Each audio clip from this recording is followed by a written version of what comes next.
Ada saja yang memandang kaum lemah ini dengan pandangan sebelah mata, dengan pandangan kehinaan. Maka itu menyakitkan. Orang sudah memiliki keterbatasan sosial dalam hidup di dunia, lalu dia dihina, itu sakit.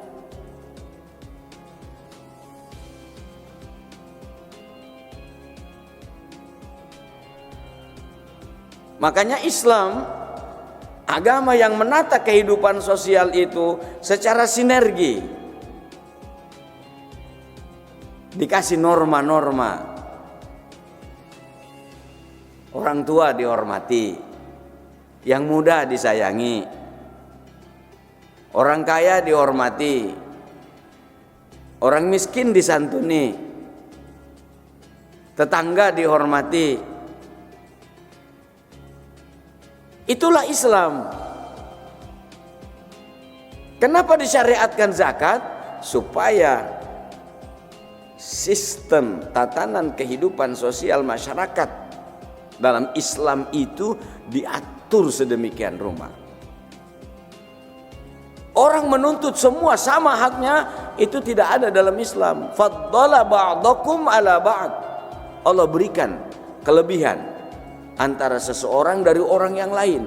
Entah kelebihannya hartanya, entah kelebihannya itu gantengnya, entah cantiknya, entah kelebihannya itu adalah hartanya, jabatannya, atau apapun.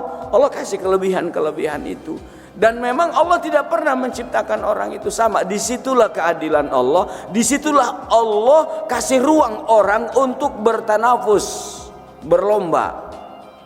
Kalau Allah kasih orang flat, nggak ada ruang untuk berlomba. Tatanan sosial masyarakat diatur sedemikian rupa dalam Islam. Orang tua dihormati, yang muda disayangi, yang tak mampu disantuni.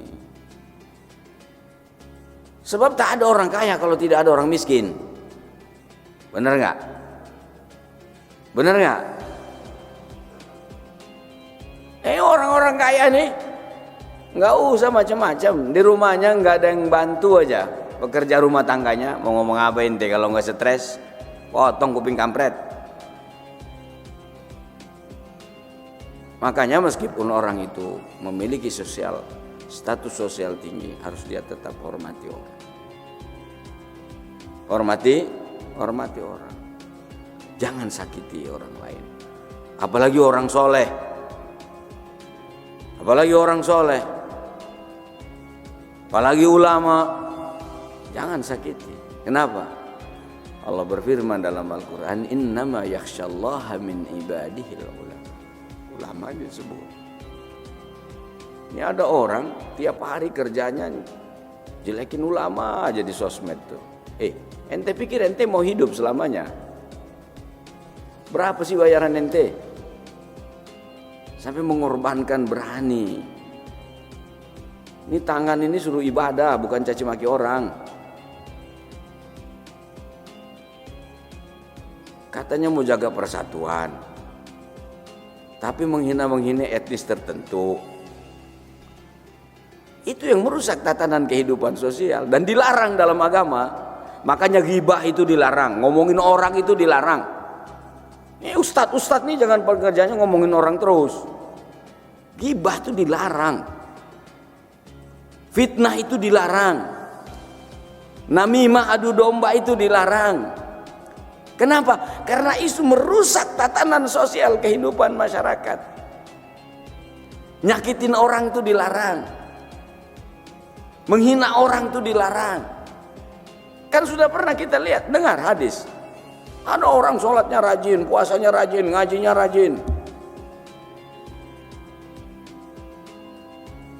Tapi kata Rasul disebutnya bangkrut dia. Atadruna manil muflis? Tahukah kamu siapa orang yang muflis, bangkrut itu? Sahabat menjawab, al-muflisu fina man laisa lahu mata' wala dirham. Yang bangkrut di antara kita itu adalah orang yang jualannya habis tapi fulusnya tidak ada. Dia berpikir secara ekonomis, dari sisi perspektif ekonomi. Kata Rasul, bukan itu yang saya maksud. Orang yang datang menghadap Allah, sholatnya bagus, puasanya bagus, ibadah lainnya bagus, tapi sayang, yang tabu hadza wa yang tabu dzaka. Kerjanya menggibah si ini, menggibah si itu, menggibah si ini, menggibah si itu. Kemana-mana kerjanya gibah. Tak tahu dia dasar berita benar atau gibah. Itu artinya menjelekkan orang, dan orang itu memang kelakuannya jelek. Itu gibah namanya. Kita tahu dia ini jelek, kita ceritakan kepada orang lain, itu namanya gibah. Benar dia, tapi jelekan. Begitulah Allah dan Rasulnya menghargai kehormatan orang. Meskipun sudah jelas-jelas dia jelek, tidak boleh dijelek-jelekan. Karena dia punya ruang untuk bertobat, karena dia punya ruang untuk kembali, maka dia tidak boleh dijelekan. Sekarang boleh dia jelek, esok, lusa, tahun depan dia menjadi orang yang paling soleh di dunia ini. Itu sebabnya menjelekkan saudara ente itu tidak boleh. Sekarang ente bagus, besok lusa nauzubillah bisa jadi ente yang jelek. Itu sebabnya dilarang dalam Islam menjelek-jelekan saudara itu. Meskipun sekarang nyata dia itu tukang macam-macam, kelakuannya nggak beres, itu tidak boleh dalam Islam. Kenapa? Sekarang dia jelek, besok, lusa, tahun depan dia berubah menjadi orang yang soleh. Pintu tobat kan nggak pernah ditutup. Allah nggak pernah menutup pintu tobat. Ente belagu sok menutup pintu tobat orang, suka menghakim-hakimi orang, mengadil-adili orang. Neraka ente ini, masuk neraka nih orang. Neraka itu bukan di tangan ente, bukan di tangan bapak ente, bukan di tangan engkong ente. Yang punya engkong ente aja ente nggak dapat warisan itu kadang-kadang. Bener nggak?